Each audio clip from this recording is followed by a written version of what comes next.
অবশ্যই ব্যাপারটা ভালো হয়নি। বাংলাদেশি পর্যটকদের জন্য এটা একটা গ্রিন না রেড সিগন্যাল। বাংলাদেশি পর্যটকদের যারা পাহাড় ভালোবাসে বা পর্বত ভালোবাসে তাদের হটস্পট ছিল কিন্তু নেপাল বা এভারেস্ট এরকম যে জায়গাগুলো।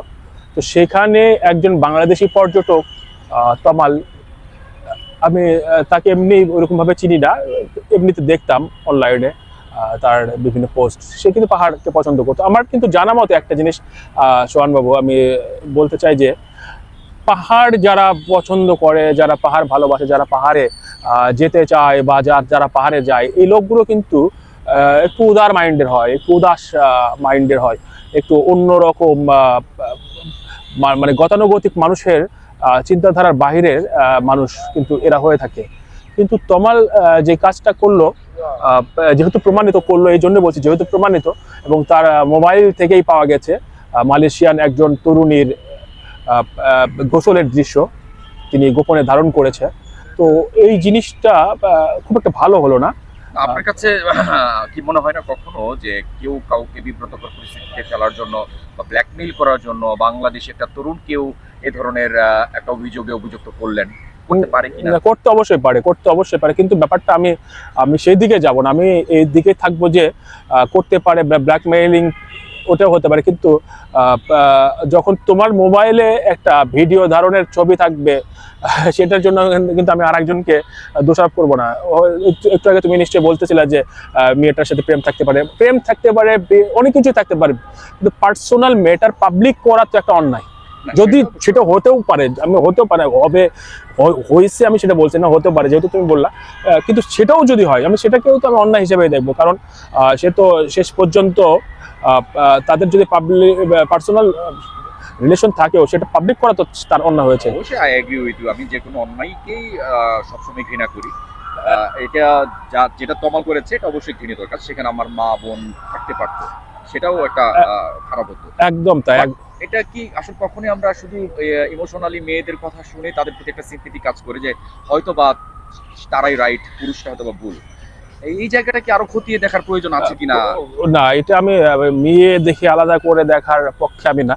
এটা যদি পুরুষের ক্ষেত্রেও তার পার্সোনাল কোনো বিষয় কেউ গোপনে ভিডিও করে এবং সেটা পাবলিক করার চিন্তা ভাবনা করে থাকে, সেটাও নিশ্চয়ই অন্যায় হবে, আমি সেই ক্ষেত্রে বলছি। কিন্তু আমি একটা জিনিস এখানে আমি রেড অ্যালার্ট হিসেবে দেখছি যে নেপালে এই মুহূর্তে জেনজি সরকার, যারা কিন্তু খুব কঠোরভাবে সরকার পরিচালনা করছে।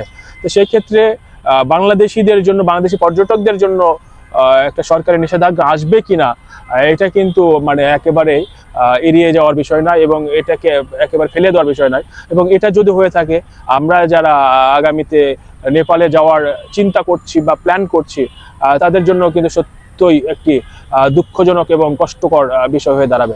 It's very sad. Do you think that there's for that issue the Nepal government could sanction us for একদম traveling? It's একদম very একদম alarming for us and our travelers, bro and sisters. একদম একদম একদম তাই।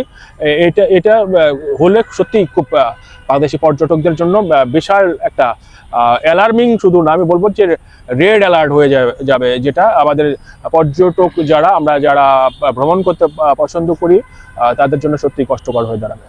ঠিক আছে, শেষ সময় আপনি আমাদের যে বর্তমান যারা পর্যটকরা আছে, আপনি একজন ট্রাভেলার হয়ে তাদের প্রতি যদি কোনো সাজেশন থেকে থাকে আপনি কাইন্ডলি দিতে পারেন। সাজেশন এটাই, আমরা যখন যেখানেই যাই তখন মনে করতে হবে যে এই জায়গাটাতে আমি আসতে পেরেছি, এই জন্য শুক্রিয়া, বাট আমার পরবর্তী প্রজন্মরাও যেন এখানে আসতে পারে, সেই জন্য তাদের জন্য একটা পথ তৈরি করে দিয়ে যাওয়া, ওখানে যেন এমন কোনো ক্রাইম না করি যে আমাদের পরবর্তী প্রজন্মরা এখানে তাদের মুখও দেখাতে পারবে না, এরকম যেন না করি, এবং এমন কোনো পরিস্থিতির ক্রিয়েট না করি বা এমন কোনো সিচুয়েশন বা এমন কোনো ঘটনা না ঘটিয়ে আসে যে ওই জায়গাটাই বিলুপ্ত হয়ে যায়। এই জিনিসটা আমি সবসময় বলি যে আমরা যেখানে যাব সেই জায়গাটা যেন পরিষ্কার পরিচ্ছন্ন থাকে, এবং নট অনলি খালি পারিপার্শ্বিক পরিষ্কার পরিচ্ছন্ন, মানসিক মেন্টালি এবং সব কিছুই যেন পরিষ্কার পরিচ্ছন্ন হয়েই আমরা ট্রাভেলে যাই। আমরা যারা ট্রাভেল করি তাদেরকে অন্য মানুষরা কিন্তু ভালো মানুষের কাতারে রাখে। আমরা আশা করি যে আগামীতে যারা যাবে তারাও